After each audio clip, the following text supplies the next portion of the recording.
Wow!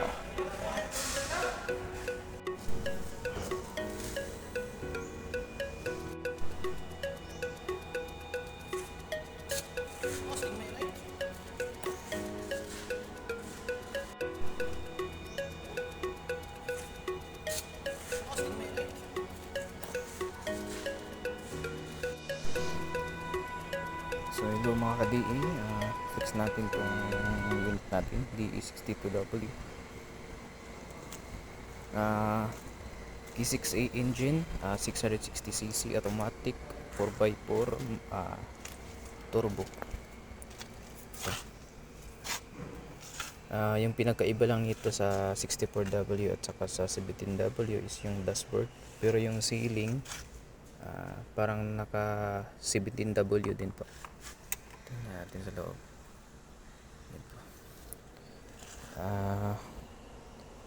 Ito yung upuan, original Japan. Tapos naka-chrome na yung door handle, tsaka power window to. Okay. Ang ganda ng door. Tapos ito yung chair niya.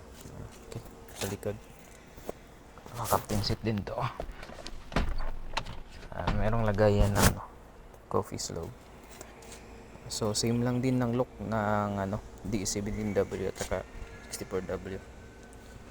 Yung ceiling, stock original Japan din po to. Yung mukha niya sa harap. Tapos tingnan natin sa likod. So ito yung sa likod, parang mini high ace.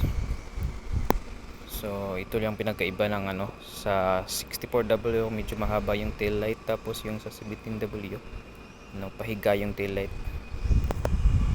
So mas maganda tingnan tong 62W para sa akin. Tingnan natin sa loob.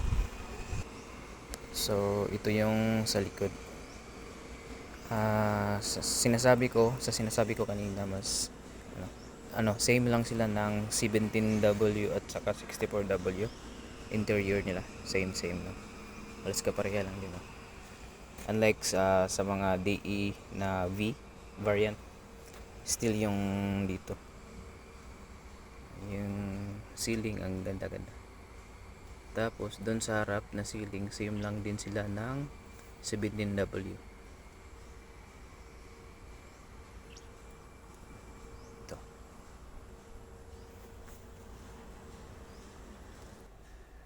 Then ito yung pwesto na sa loob.